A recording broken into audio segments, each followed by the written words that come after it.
when was the last time that you took a personal inventory and realized where your habits are leading you to?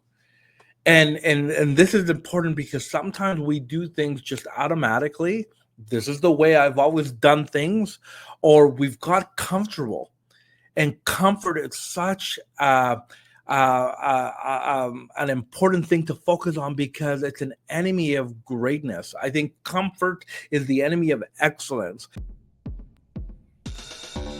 Welcome to the It Matters podcast. I'm your host, Walter Perez, and let's dive in as we help you grow your mindset and elevate your leadership.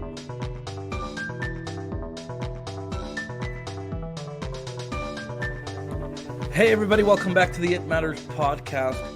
Thank you for joining me on another episode. You know, around here, I love to talk about things that I'm either learning, things that are maybe even creating challenges for me, things that are allowing me to grow. I'm always kind of thinking of different thoughts and ideas, and sometimes I bring them to this podcast to chat about it. As you learn and grow, so do I, and I know that it's part of the journey. And so I am excited to just continue to share not only principles and thoughts, information, but I want to lead you to transformation. I want to help you lead well, so then that you can lead others well, because it matters. And so, one thing that I'm very sure of, though, that what we do matters very much. And so, I wanted to chat a little bit about that because all of us are doing something. The question is it adding value to our lives? Is it taking away value? Is it growth focused? Is it helping us be better, or is it moving us the opposite? Is it helping us decay? Is it really putting us into a spot in life that potentially we're going to regret one day? And so that's why I think what we do matters. And I've been thinking about this because a long time ago, I read a couple of books. One was called The Slight Edge, and the other one was called The Compound Effect. They're very similar books. They were written in different times, but they were very similar principles. And the idea behind these two books is that what we do matters because our habits can either help us or not help us. Our habits, they compound over time. Like, our habits actually have an impact on us. And so these books were actually very influential for me early on. I read The Slight Edge first, and years later I read The Compound Effect. But either way, it really just created a foundation for me, that understanding that the little things that I do actually matter. And yes, sometimes we want to be visionary, we want to be big thinkers, and we want to always move big pieces, do big things. But we forget that the little things that we're doing actually could have just as much or more impact on our lives than the big things do. And so thinking about this, I realized that it's not just a one-time thing. You know, when I read the books, there were things that I had to tweak, adjust at the time. And I'm finding myself that years later, there's still things that I'm always working on. And the reason for that is because I am committed to growing myself and continuing to learn, because I don't have everything together. There's so many things that I'm thinking about, like I could do better. And I'll be transparent with you today. There's one area that I'm very mindful of, and that is my health. I'm not where I want to be fitness wise, and there's so much improvement in that area. And I need to figure that out. It makes me uncomfortable because working out can be tough, especially if you have a bad habit in that area, right? Eating healthy can be tough if you're not used to it. Going to sleep early, getting up early, all that kind of stuff that helps you live longer and healthier.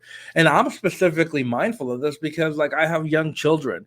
You know, I want to be healthy as I get older. I don't want to, be depending on medication and whatever else, and making excuses of why I can't be physically active or do certain things because my body is not keeping up with my mind, or maybe my mental health is not there, because it all is encompassed together. And so I'm very mindful of trying to be a good steward of all that. And of course, there's probably some other areas in my lives that I'm trying to, streamline. But I probably have to tell you that right now in this season, it's probably my fitness. It's probably making sure that I'm not only looking healthy, one, but feeling healthy.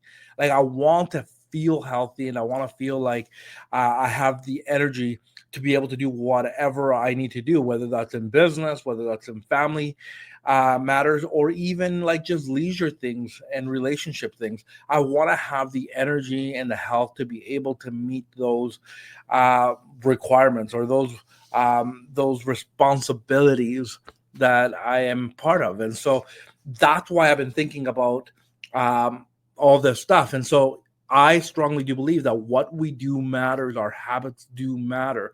Because I want you to think of something. A main principle that these both books really talked about is that habits, for example, the thing about habits is that it's good and it's bad. Like it could be either or.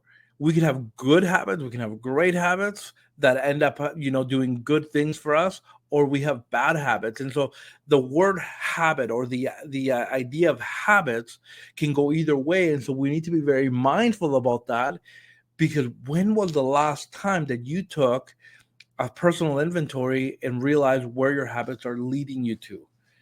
And this is important because sometimes we do things just automatically.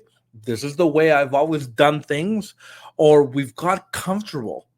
And comfort is such an important thing to focus on because it's an enemy of greatness. I think comfort is the enemy of excellence. When we stop pursuing, when we start stretching, when we stop, having faith and moving forward and trying to learn something new and expand our capacities, expand our potential, like comfort can keep us stuck. And worst of all, comfort long enough will take us the other way and start getting us to die and decay and potentially spiral down into a world that we do not want to be part of. And so understanding that we can have habits that we are comfortable with but are not actually being a good thing for us. And so when was the last time that you stopped and thought about where your habits are? Do you have some habits that are continuously stretching you, that are continuously trying to make you better?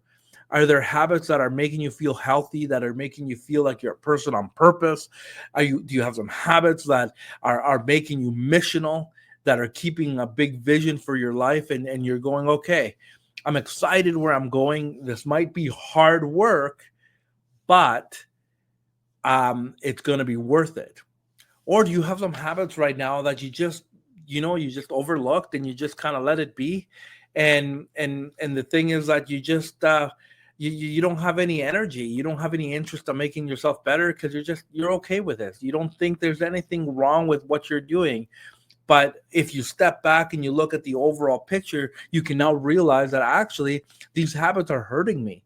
These habits are taking me down a path, potentially a path that you're familiar with because in the past you were stuck in that area, or maybe it's a new arena, but it's you can foretell that it's going to be hurtful to either you or your family and whatever else you're doing. This is the thing. Sometimes habits, whether we're talking about good or bad, they seem insignificant. And like I mentioned earlier on, the small things do matter. So we do little things in life and we don't think it's a big deal. Like you go, well, let's focus on the bad habits for a moment. You think about, well, if I eat fast food, you know, a few times a week, once in a while, it's really not going to hurt me. Potentially you're correct if you know how to snip it and stop it. But the thing is, if you get comfortable, you end up, building bad habits like, now you're spending money that you shouldn't be spending because potentially you should be on a budget and you don't have the money to be eating out all the time during the week. Maybe the choice of food that you're eating is not actually great for you. Maybe you're eating greasy food and food that is just completely unhealthy, and maybe it won't do anything to your body today, Maybe it won't do anything to your body this month. But if you do that consistently over time, it's going to build up, and you will end up waking up one day realizing, actually, I'm not feeling healthy. I have heart conditions. My liver's not doing well. I can't breathe that well. I'm not moving. I'm not exercising, and it compounded over time. This is the thing about little habits, whether we're looking at the positive or negative, is that small habits done over time, they compound. And so, in negatively, they will compound, and one day you realize that, wow, how did I get here? Because it's not a game of addition, it's a game of multiplication and compounding. And then you realize that I suddenly just woke up, and now I'm not where I want to be with my health, and I'm not where I want to be with my mental health. I'm not here with my with the way I feel, with emotions, all that. I just feel like it suddenly arrived here, because it pops up on you, because it multiplies and duplicates, triples, whatever. It becomes huge suddenly, and you just don't know how you got there, because little habits do compound over time. But in the positive is just as good.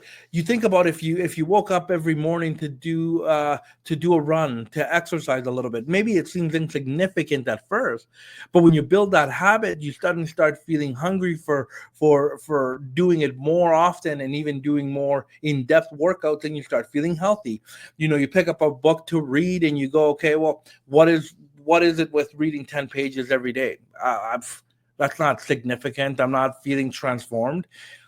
Maybe in the immediate you're not feeling transformed, but what if over time you build a habit, and you now suddenly you went from reading 0 books in 1 year to 12 books a year, because you read one a month? What about if you start eating healthy, and you realize, well, um, as simple as drinking more water, and you realize, okay, I didn't drink as much, I didn't like it for whatever reason, but now I'm consistent, I'm hydrated, and I feel better inside, because I did these little things over time.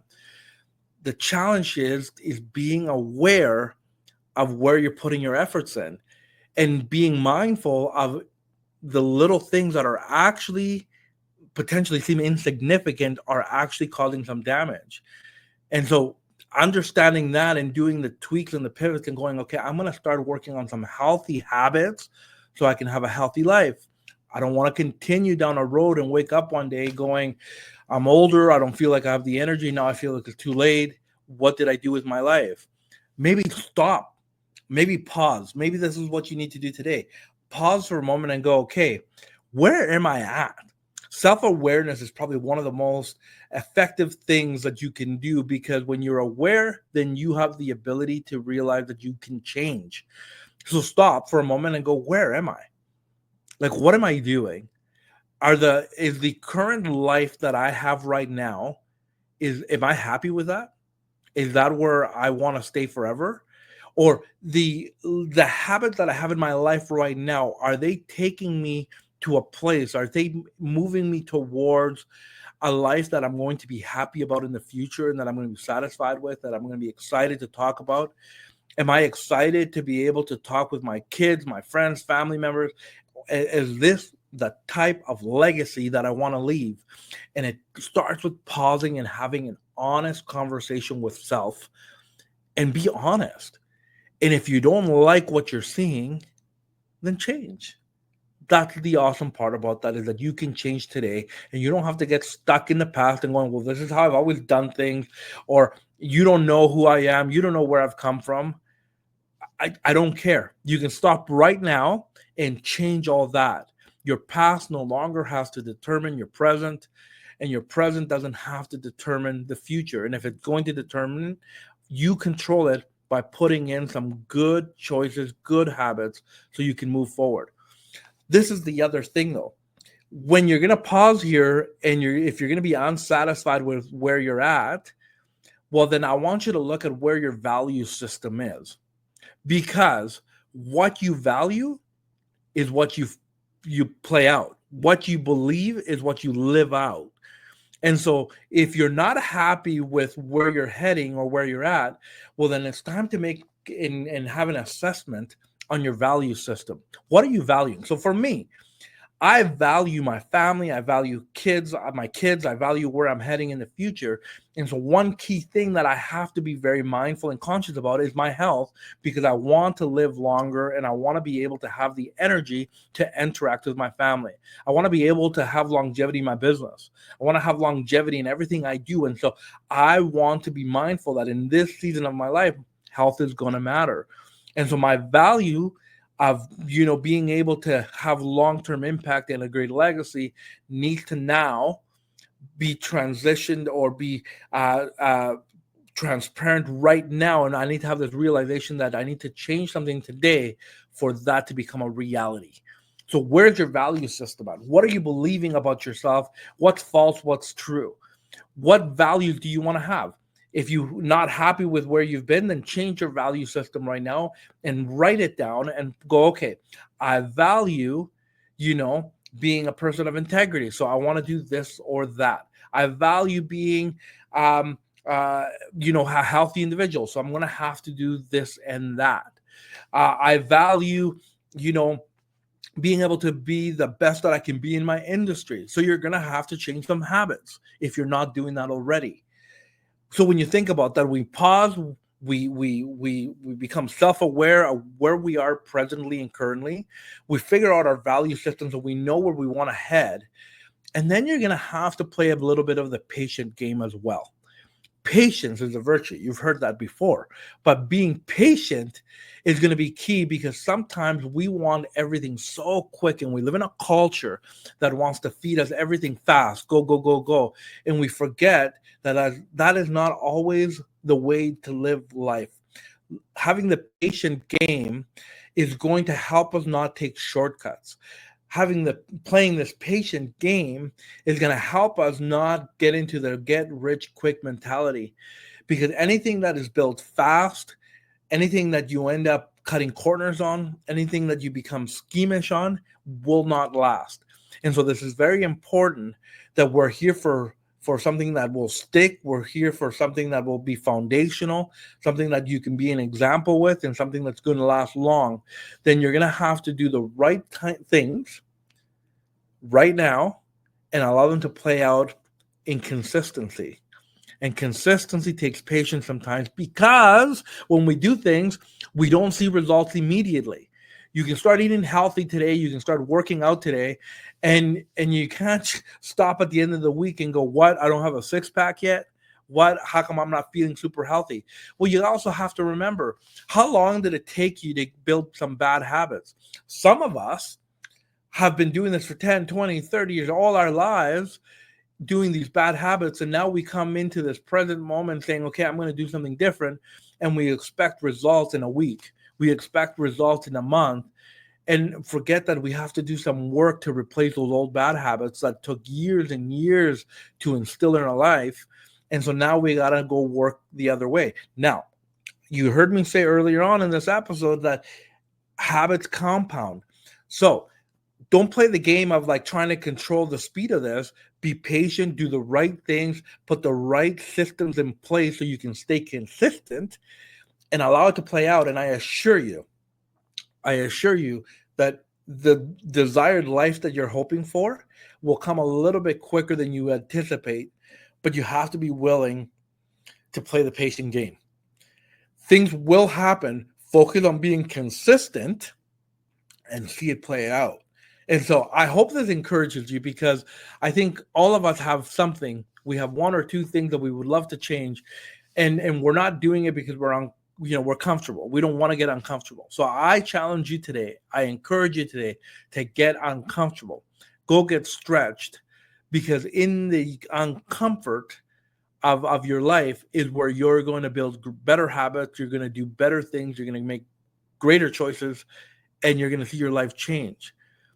Go see where you're comfortable right now, because the comfort is potentially killing you, because you've built some bad habits that are damaging your body, that are damaging your life, and you need to snip those out and move them around and change them, eliminate them, do something different. And there's some good things that you're doing in your life as well, by the way, that they're okay. They're not necessarily hurting you, but you're just coasting through life.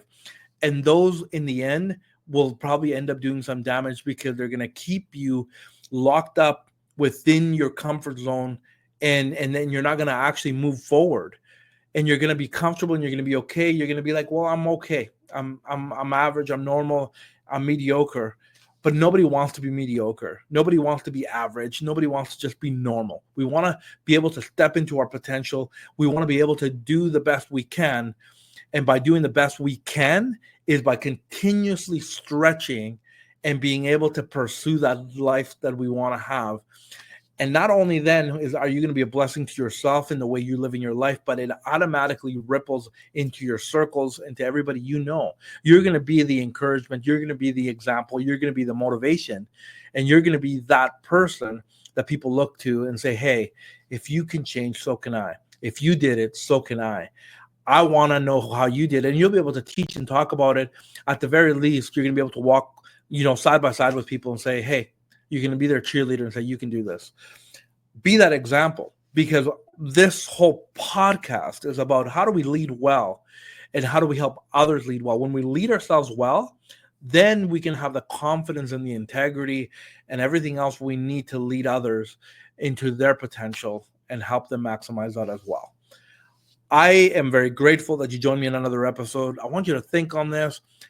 Send me a note. Tell me what you're working on, because it's not about putting up a facade and saying I'm perfect, I don't make mistakes, or I always do everything right. No, we're always working on something, and it's okay to be transparent about that. And if people want to judge you, if people want to pick at you, and if people want to say, I can't believe that you don't do that well, hey, they have their own insecurities. Allow yourself to run your journey in your race, but let's make sure that we're doing it on point and we're actually trying to grow and improve, and let everything else take care of itself. And then months, years from now, you're going to wake up and you're going to go, wow, I'm the best version of myself. And I did it because I chose to create some small habits that now have compounded over time and made me who I am today. Anyways, this has been great chatting with you today. Remember, it's a win-win when the leader leads well, and I'm excited that you're prioritizing your leadership and your good habits to be that leader that can lead well. I'll catch you in the next episode. Bye for now.